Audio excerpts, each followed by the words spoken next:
5-ാം തീയതി. സംഭവം ബെവറങ്ങ് ബെൽജിയത്തിലുള്ള ഒരു ഗ്രാമമാണ്. 1932-ൽ പരിശുദ്ധ കന്യക അവിടെ പ്രത്യക്ഷപ്പെട്ടുകൊണ്ട് പറഞ്ഞു, ഞാൻ പാപികളെ മാനസാന്തരപ്പെടുത്തുമെന്ന്. ആ സ്ഥലം ഇന്ന് ഒരു മരിയഭക്തി കേന്ദ്രമായി വളർന്നു കഴിഞ്ഞു.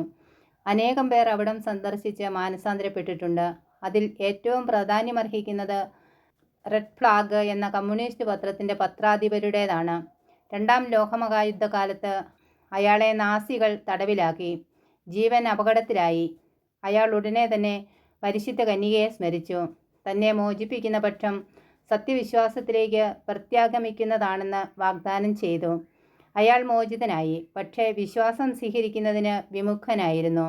1945-ൽ അയാൾ വലിയ വിശ്വാസമൊന്നുമില്ലാതെ ബെവറിങ്ങിലേക്ക് ഒരു തീർത്ഥയാത്ര നടത്തി. വെറും ഒരു കാഴ്ചക്കാരനായി പരിശുദ്ധ കന്യകയുടെ തിരുസ്വരൂപത്തിന് മുൻപിൽ നിന്ന അദ്ദേഹം പെട്ടെന്ന് ഭക്തജനങ്ങളോടൊപ്പം മുട്ടുകുത്തി. താൻ വഴി പരിശുദ്ധ കന്യക വലിയ കാര്യങ്ങൾ ലോകത്തിന് ചെയ്യുവാൻ പോകുന്നതായി അദ്ദേഹത്തിന് ദൈവിക ദർശനം ലഭിക്കുകയുണ്ടായി. പരിപൂർണമായ ഒരു പരിവർത്തനമാണ് അദ്ദേഹത്തിനുണ്ടായത്. അദ്ദേഹമാണ് ബെൽജിയത്തിൽ ലീജിയൻ ഓഫ് മേരിയുടെ സ്ഥാപകൻ. പ്രാർത്ഥന.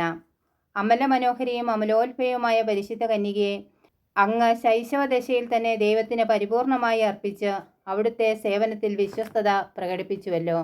ദിവ്യനാഥേ, ഞങ്ങളും ദൈവസ്നേഹത്തിലും അങ്ങയോടുള്ള സ്നേഹത്തിൽ വിശ്വസ്തരായിരിക്കുവാനുള്ള അനുഗ്രഹം നൽകി അരുളണമേ. അങ്ങ് ലോകപരിത്രാതാവിനെ പ്രതീക്ഷിച്ചുകൊണ്ട് ദൈവത്തോട് പ്രാർത്ഥിച്ച് അങ്ങിലും ലോകത്തിലും ദൈവസുതന് വാസസ്ഥലം സജ്ജമാക്കി.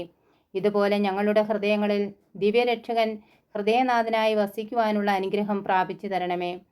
സുഹൃത്ത് ജപം. മറിയത്തിൻ്റെ വിമല ഹൃദയമേ, ഇന്ത്യക്ക് വേണ്ടി പ്രാർത്ഥിക്കണമേ.